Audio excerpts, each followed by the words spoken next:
እንግዲህ እዚህ ጋር ይሄ የምታዩት ህዝብ እዚህ ጋር ተፈናቅሎ የምታዩት ህዝብ በሰኔ 23 ድርጊት ብቻ ሳይሆን ከዚህም በፊትም የተደረገብን የተፈጸመብን የተለያዩ ነገሮች ነበሩ። አንደኛ ሃይማኖታችንን እንዳናከብር የሃይማኖት አባቶች እየተደበደቡ አፋጫ ውስጥ ጭቃ ሁላ እየተደረገ ነበር። ከዚህም በፊትም የቆየው ታሪካችን ቅድሚያ በማንነታችን ስንገፋ ይኖርን ሰዎች ነን። ያው አማራ ናችሁ በሚል በሃይማኖታችንም ጭምር ስንገፋና ስንጨቆን የኖርን ሰዎች ነን። ይህም በመሆኑ እኛ ምንም ሳይሰለቸንና ሳይደክመን ምንም ሰለቸን ሳንል ሳንፈራ ያው እነሱን ባካችሁ እያልን እየተለማመጥን ዛሬ ድረስ እንግዲህ እግዚአብሔር ይመስገን ህይወታችን እዚህ ደርሷል ማለት ነው።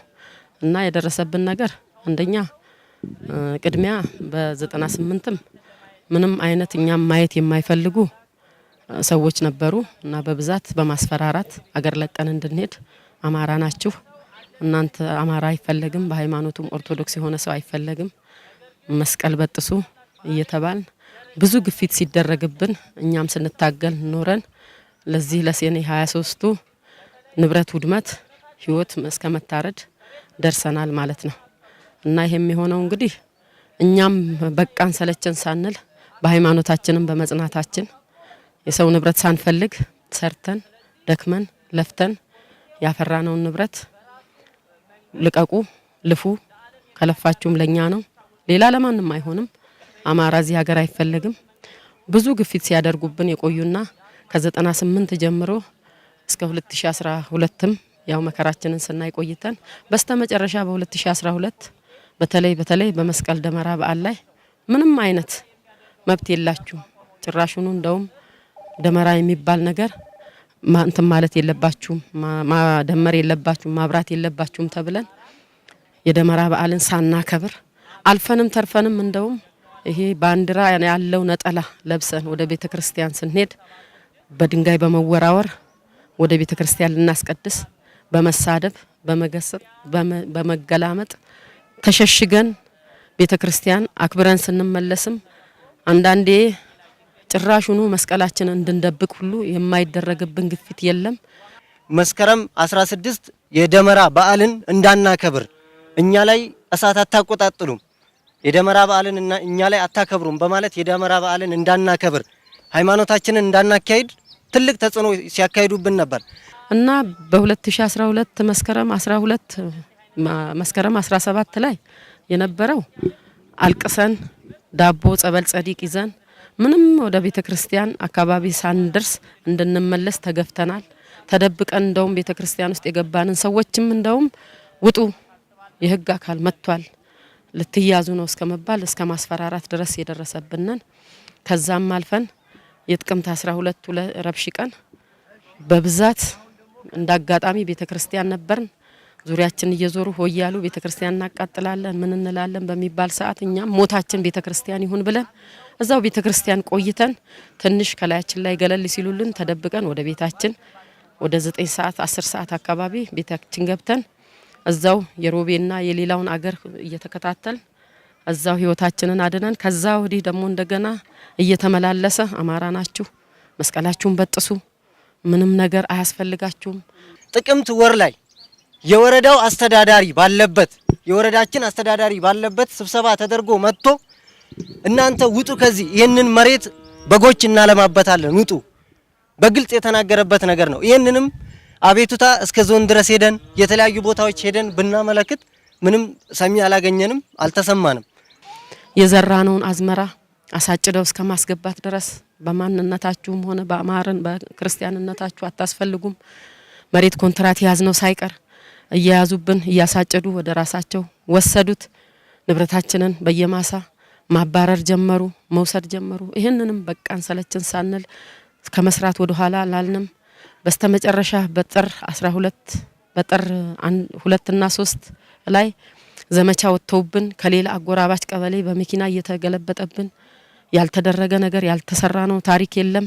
በስተመጨረሻ አገር ሽማግሌዎችና የነበሩ የተወሰኑ ክርስቲያኖች ነበሩ እነሱ መሃል ገብተው ግማሹ በማገላገል ግማሹም ደግሞ በመሸሽ ግማሹም ለመደባደብ ሲነሱ ሌላውም እንሞታለን ብሎ በመጋፈጥ በስተመጨረሻ ከጥር 20 ምናምን አካባቢ ጀምረው ቢያንስ ወደ 500 አባወራ የሚሆን ግቡ ወደ አገራችሁ አይደለም ተብሎ ተነቅለው ቤቶች ኦና ሆነው በመሸሽ ቤታቸውን እንዲሁ ባዶ አድርገው ንብረታቸውን ውስጡ ጥለው ምናልባት ጊዜ ካለን እንመለሳለን በሚል ከዛም ባሻገር ደግሞ እነሱን ካባረርን ሌላው ችግር የለም እነዚህን መጤዎቹን እናባር በሚል ተባረው ሌላውን ደግሞ ቀስ ብለን እያሉ ወደ ህዳር አካባቢ ላይ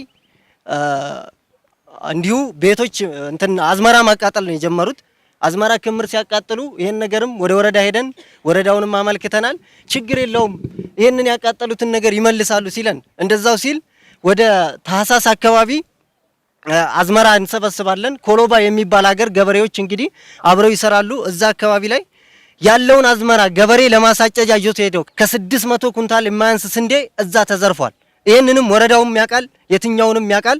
የሀገር ሽማግሌ ነን እያሉ እያታለሉን በእምነታችን በማንነታችን ወደታች እየገፉን ቀና ብለን እንዳንሄድ አርሰን እንዳንበላ ሰርተን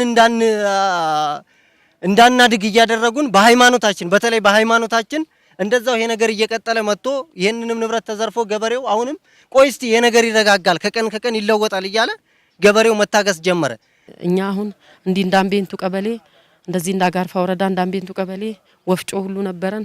ያንን ወፍጮ ፈርተን ነቅለን ወደ ሌላ ክርስቲያን ወዳለበት ሀገር እንጭናለን፣ ህግ ወዳለበት ሀገር እንጭናለን ብለን በምንል ሰዓት የሀገር ሽማግሌ ወጥቶ ማነካችሁ ነዋሪ ናችሁ እናንተ አርፋችሁ ተቀመጡ ተብለን ካንዴ ሁለቴ ያንን ወፍጮ ነቅለን ዲናሞውን ማለት ነው ሌላውን ያቃጥሉት ከነቤቱ ብለን መጨረሻ ላይ አስመለሱን። የት ነው የምትጭኑት ብለው መልሰን እንደገና ተረጋግተን ያንን እየሰራን ባለንበት ምንም ነገር አትነኩም የሀገር ሰው ናችሁ ነዋሪ ናችሁ ተወላጅ ናችሁ በሚል መጨረሻ ላይ ግን ያንንም ወፍጮ እንዳልነበረ አወደሙት። ቤታችን ንብረታችን ምንም ሳይቀር በዛ ወር ላይ እዛው ጠራ አካባቢ ላይ 500 ቤተሰብ የሚሆን ተፈናቅሎ ወደ አማራ ክልል ሄዷል። ቤቱን ንብረቱን ጥሎ ከብቱን በርካሽ እየሸጠ ቼን አላቸው እነኚህ ሰዎች የሚሰሩት። ይሄ ቼን ቢያንስ አንድ ገበሬ ወደ እርሻ ሲሄድ ወይ 10 ይሆኑና ይሄን ገበሬ ከሰፈር ይከተሉታል። ልቀቅ፣ ይሄን ነገር ልቀቅ፣ እዚህ ውስጥ መኖር አትችልም እያሉት ሲያስፈራሩት ነበር። ይሄን ነገርም የወረዳው ሽማግሌዎችም የወረዳው ካቢኔዎችም ሁሉም ያውቃል። ነገር ግን ድምጣችን ለምን እንደታፈነ ግራ ይገባናል። ስለ እውነቱ እኛ ሰርተን ለፍተን ደክመን ነው ያገኘነው። እኛ የሰው ገንዘብ ሰርቀን አይደለም። በማንነታችንና በኦርቶዶክስ ሃይማኖት ተገፍተን ይሄው እዚህ ደረጃ ደርሰን ዛሬ ይሄውና በአደባባይ በሜዳ ላይ ተጥለን የት ነበራችሁ የት ቀራችሁ እንኳን አላሉንም። ይሄው እዚህ ቀርተን እዚህ ነው ያለነው። እንግዲህ እውነቴን ነው በምንጮህበት ሰዓት ከወረዳ ያላለፈ እህላችንን ራውንድ አፕ በመርጨት ከጥቅም ውጪ በማድረግ ደረቅ ሆኖ ይሄው ማሳው እንዲሁ ቀርቷል። ወረዳ ላይ ሄደንም ብናመለክት አይዟችሁ ችግር የለም እንረዳችኋለን ከኛ ብቻ አልፋችሁ አትሄዱ ተብለን የወረዳው መሪ እንደውም አፍኖን አምቆን ስንት ሀብትና ንብረት ምንም ከማሳ የምንጠብቀው ንብረት እስከማይኖር ድረስ ይኸው ታፍነን ምን ነገር በሰኔ 23 የመጨረሻ የንብረታችን ውድመት መጨረሻ ሆኗል። ህይወታችን ተርፏል። ይሄ የሰኔ 23ቱ ጉዳይ እንግዲህ ከጠዋቱ 12 ሰዓት ነው በቀበሌያችን የተጀመረው። በቀበሌው ተወላጅ ነው አናውንስ እየተደረገ በማይክራፎን መለፍለፍ የጀመረው። የሃጫሉን ደም ጎንደር ወይ ጎጃም አይደለም ሄደን ምን መልሰው ዛሬ እዚቹ ከተማ ውስጥ ነው ተብሎ ነው ነመክሪ ቀቡ ጨፍጭፉት ነው የተባለው። እንግዲህ በቀበሌው ይሄ የቀበሌው ተወላጅ ይሄንን ነገር ሲያደርግ መሰባሰብ ጀመሩ። ጅሩ፣ ጊለዱ፣ ኮሎባ ይሄ ከጋሰራ ወረዳ ሳይቀር እንዳለ ተሰብስበው በመኪና እስከ መመላለስ በአይሱሱ መኪና ተመላልሰው ነው እንግዲህ ይሄ ነገር ቤት ማቃጠል ጀመሩ። መጀመሪያ ይሄን ቤት ሲያቃጥሉ ህዝቡ ግማሹ መሸሽ ጀመረ። ወሳኝ የሚባሉ ቦታዎችን መውጫ መንገዶችን ዘጉ ህዝበ ክርስቲያኑ እንዳይወጣ። ከዛ እንግዲህ አደጋ ከደረሰበት ውስጥ አንዱ እኔ ነኝ። ለመታረድ ከተዘጋጀ ሰው ውስጥ አንዱ እኔ ነኝ። ፈጣሪ እንደው ትረፍ ብሎኝ ነው የተረፍኩት። እና እስሬ አካባቢ ላይ የሞተው እንግዲህ አስቻለው ነው። በአይኔ እያየሁት ነው የሞተው። በአይኔ እያየሁት ነው የታረደው። አይናችን እያየን የታረደው አስቻለው። ከዚህ በላይ ሌላ ምን አለ ታዲያ? ሰው በሃይማኖቱ ከተገፋ እየታረደ አርደው እንኳን እኮ እንደ ሰው አልተውትም እኮ የታረደበትን ጉሮሮ እኮ ነው በእንጨት እየወጉ አይኑን አውጥተውት እያየን እንደዛ ያደረጉት። ይሄንን እያየን ነው እንደዚህ ያደረጉት። ሌላ ደግሞ እንግዲህ ይሄ በዛን ቀን ድርጊቱ በጣም የሚከብድ ነው። ሌሎችም ታርደዋል፣ እህት ወንድሞች ታርደዋል። የታረዱት ውስጥ አንዱ አስፈራ ትርፌ ነው። የአይምሮ ህመምተኛ ነው። ትንሽ አይምሮ ዘገምተኛ ነው። እሱንም በድንጋይ ጨፍጭፈውት ነው። በድንጋይ ተጨፍጭፎ ከዚህ በላይ የለም አርደውታል። በጀርባው ነው አዙረው ያረዱት። ሲቀጥል አስቻለው ሰለሞን በላይ ነው የሚባለው እንደዛው ታርዶ ነው። ትግስት አስራት ሴት ናት። እንግዲህ ሴት ልጅ ሰው እናቱን እንዴት ይገላል? ሴቷን በተለያየ 3 ቦታ በስለት ወቅተዋት ጭንቅላቷ አካባቢ እዚህ ጋር መተዋት የተሰርጉዶ ነው ህይወቷ ያለፈው። በአጋጣሚ የሞቱት እህታችን ወንድሞቻችን ስለ እውነት በሚያሳዝን ታርደው ሜዳ ላይ ተጥለው እስከ 3 ቀን ድረስ ሬሳቸው የትም ወድቆ ቀበሮ እስከሚበላው ውሻ እስከሚበላው በእሳት ተለብልበው አይናቸውን ሁሉ ከውስጣቸው አውጥተው በክብሪት አቃጥለው በመጨረሻ ለቀብር የበቁት 5 ሰዎች በአንድ ጉድጓድ እስከሚሆን ድረስ ነውና በተለይ በጣም ያሳዘነን እኔ የእውነት ሰው መሆኔን የጠላሁበት በጣም ያሳዘነኝ ሰው እንዴት መቀበር እንኳን እስከሚያቅተን ድረስ በ3ኛ ቀን ነው ሬሳው የተነሳው። ኃይሌ ወንድሜ ነው ዘመዴ ነው። በ3ኛው ቀን ነው ሬሳውን ጅብ በልቶት። የሰው ልጅ እንዴት ጅብ ይበላዋል? እኛ ኢትዮጵያዊ አይደለን እንዴ? ሰው እንዴት በማተቡ ታርዶ እንዴት እንደዚህ ይሆናል?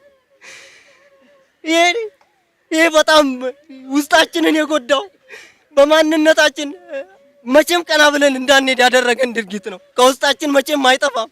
ምድራችን ላይ አትቀብሩትም ብለው 3 ቀን ድረስ አንጀቱ ተጎልጉሎ ነው። ሰው አልቀበርንም እኮ እኛ አካላቸውን እኮ ማወቅ አቅቶን ተቆራርጠው በየቦታው ሆነው ነው ያየናቸው። እኛ የታፈን የተጨቆን ህዝብ ነን። ማንም ሰሚ የለንም። ሰሚ አጥተን ነው የታረድ ነው። ሁሉም ያውቃል። ሰው በሃይማኖቱ ሰው በማንነቱ ተከብሮ የማይኖርበት አገር ከሆነ የት ነው ታዲያ ሀገራችን? የት ነው መሸሸጊያችን? በ3ኛ ቀን ነው ሰው አንድ ጉድጓድ እንዴት ይቀበራል? ሰው በተወለደበት ሀገር በኖረበት ሀገር የምናመልከው አምላክ እኮ የሚያሳፍር አምላክ አይደለም። ለምንድን ነው የምንታረደው? እና የእውነት እላችኋለሁ በጣም አስከፊ ነገር ነው እኛ ያየነው። እኔ በዚህ እድሜ የሰው ልጅ ተቆራርጦ የሰው ልጅ ለየብቻ አካል ሆኖ ማየቴ ከእድሜ መተኛ ታክቶኛል። አሁን አልተኛም፣ እንቅልፍ አይዘኝም። ያንን አስክሬኑን የለቀምኩት እኔ ነኝ አንዱ። በዚህ እድሜ የታረደ አስክሬን ተሸክሜ ስሄድ በጣም የሚያሳዝን ነው። እንዴት ሆነን እንደምንኖር ሰው በሃይማኖቱ ሰው በኢትዮጵያዊነቱ አፍሮ እኔ እንጃ። በጣም የሚከብድ ነገር ነው የእውነት በጣም የሚከብድ በጣም አሳዛኝ። እኔ እንጃ በታሪክም ሰምቼ አላቅም እንደዚህ አይነት ነገር።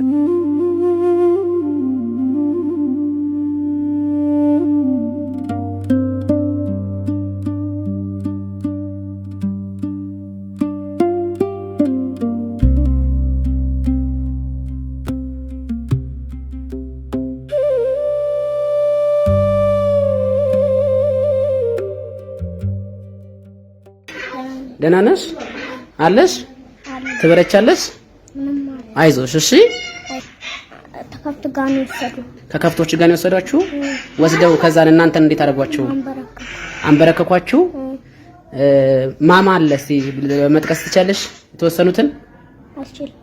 የተወሰኑትን መጥቀሳችን ከናንተ ጋር ያሉትን ሰዎች ማለት ከናንተ ጋር ወስደው እዛ አንበረከኳቸው? አዎ። ንገሪኝ እስቲ ማማን ናቸው? እሞድሽ ጋሼ ሄሊ ሶፊያንያስ ሚኪያስ አበበ ሰርኬ። እሺ መርቺ ጠንክሪ። እግዚአብሔር አምላክ ካንቺ ጋር ይሁን። እግዚአብሔር አለ። እሺ ትድኛለሽ። እሺ ትድኛለሽ። እኔ ቆንጆ እግዚአብሔር ካንቺ ጋር ይሁን።